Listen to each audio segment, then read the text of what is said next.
গ্রাম থেকে কয়েক শত কিলোমিটার দূরে একটি জরাজীর্ণ পুরনো শহর। শহরের উত্তর দিকের বেশিরভাগটাই ব্রিটিশ আমলের অলিগলি। সেখানে সময় যেন 8-এর দশকে আটকে আছে। সেই অলিগলির শেষ মাথায় জীর্ণ এক পুরনো বাড়িতে থাকতেন অবসরপ্রাপ্ত প্রফেসর অবিনাশ চৌধুরী। মানুষ হিসাবে একটু খিটখিটে বটে, কিন্তু শখের নেশায় তিনি বড়ই মগ্ন।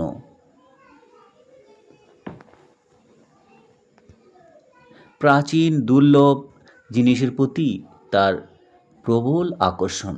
ঘটনার সূত্রপাত এক অমাবস্যার রাতে। প্রফেসরের সংগ্রহের সবচেয়ে দামি মুদ্রা সেই মোগল আমলের একটি পুরনো মুদ্রা, সোনার মোহর বাটি। মুঘল সম্রাট ঔরঙ্গজেবের আমলে সেই সোনার মোহরটি চুরি গেল। ঘর ভেতর থেকে বন্ধ ছিল, জানালার শিক আস্ত, অথচ টেবিলের উপরে রাখা কাচের বাক্সটি ফাঁকা। প্রফেসর চৌধুরী সাহায্যের জন্য ডাকলেন তার পুরনো বন্ধু ও শখের গোয়েন্দা অঞ্জনকে। অঞ্জন ঘটনাস্থলে পৌঁছেই বুঝতে পারল এটা কোনো সাধারণ চুরির ঘটনা নয়। ঘরের মেঝেতে ধুলোর ওপর কোনো পায়ের ছাপ নেই, কিন্তু টেবিলের নিচে পড়ে আছে একটা অদ্ভুত নীল রঙের পালক, বরং কৃত্রিম রেশমে তৈরি। অঞ্জন জানালার বাইরে তাকালো। সেখান থেকে গঙ্গার ঘাট দেখা যায়। সে দেখল প্রফেসরের ঘরের জানালার ঠিক নিচেই একটি ঝোপের আড়ালে এক রহস্যময় ব্যক্তি দাঁড়িয়ে আছে। অঞ্জন দৌড়ে নিচে নামল, কিন্তু ততক্ষণে সে সেখানে কাউকেই আর দেখতে পেল না। শুধু বাতাসে তখনও একটা কড়া পারফিউমের গন্ধ ভাসছে, চন্দন আর পুরনো কাগজের মিশ্রণ। পরের দিন সকালবেলায় অঞ্জন তদন্ত শুরু করল। প্রফেসরের বাড়ির 3 জন সন্দেহের তালিকায় ছিল: সুশান্ত, মিস্টার সেন ও মায়া। প্রফেসরের কাজের ছেলে সুশান্ত, সে গত 10 বছর ধরে তার সাথে আছে। মিস্টার সেন পাশের বাড়ির প্রতিবেশী, সে দীর্ঘদিন ধরে এই মুদ্রাটি কিনতে চাইছিল। আর মায়া প্রফেসরের দূর সম্পর্কের এক ভাগ্নি, সে সম্প্রতি কিছু আর্থিক সংকটে পড়েছে। অঞ্জন প্রথমে জেরা করল সুশান্তকে। সুশান্ত কাঁদতে কাঁদতে বলল, বাবু, আমি জানালার কাছে যাইও নি, তবে কাল রাতে আমি বাড়ির পেছনের ড্রেনে এক অদ্ভুত আলো জ্বালতে দেখেছিলাম। অঞ্জন ড্রেনের কাছে গেল। সেখানে গিয়ে সে এক অদ্ভুত জিনিস দেখতে পেল, একটা ছোট্ট মেকানিক্যাল চাবি। চাবিটার গায়ে একটা নকশা খোদাই করা, যা অবিকল প্রফেসরের সেই চুরির বাক্সের তালার নকশার সঙ্গে মিলে যায়। রহস্য আরও ঘনীভূত হতে লাগলো। এরই মধ্যে মায়া জানালো সে ওই রাতে বাড়ির ছাদে ছিল। সে দেখেছিল আকাশ দিয়ে একটা ছোট্ট ড্রোন সদৃশ কি জিনিস জানালার গ্রিলের ফাঁক দিয়ে ভেতরে ঢুকছে।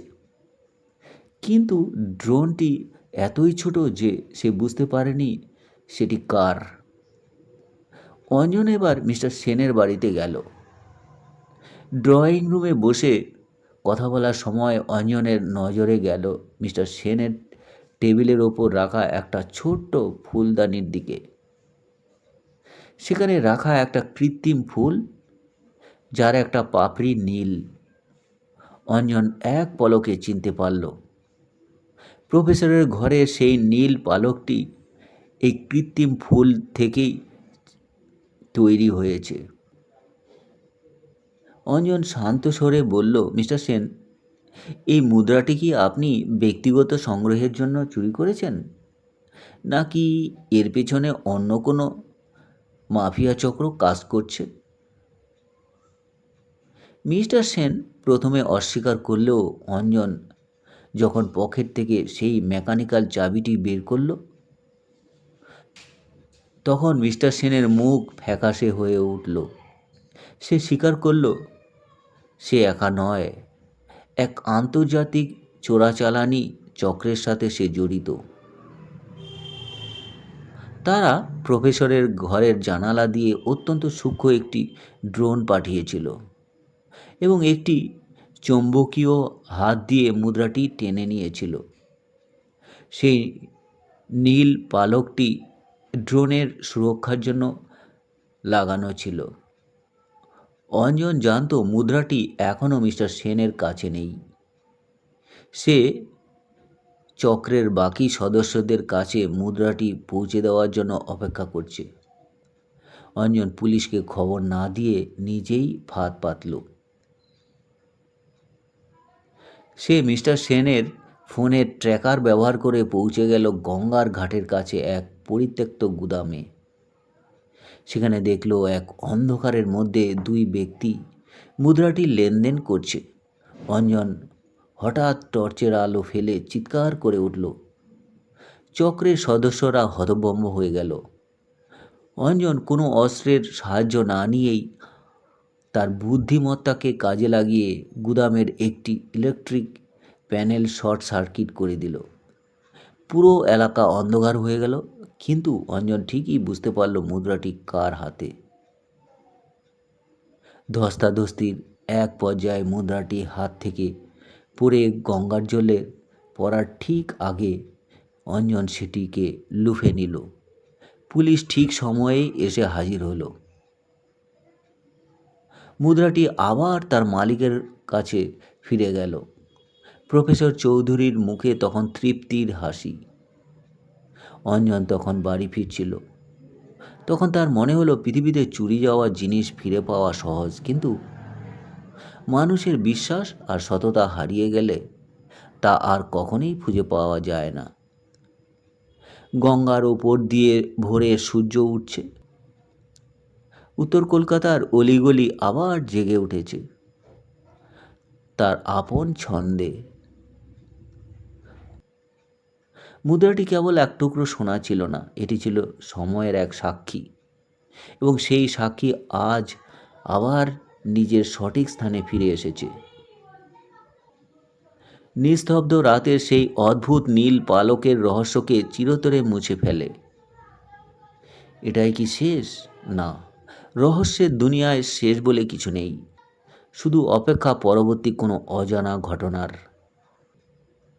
তো বন্ধুরা, এই ছিল রহস্যময় একটি সুন্দর গল্প পাঠ ভালো লাগলে সঙ্গে থেকে অবশ্যই সমর্থন করবেন, চ্যানেলটিকে সাবস্ক্রাইব করবেন। সকলে ভালো থাকবেন, ধন্যবাদ।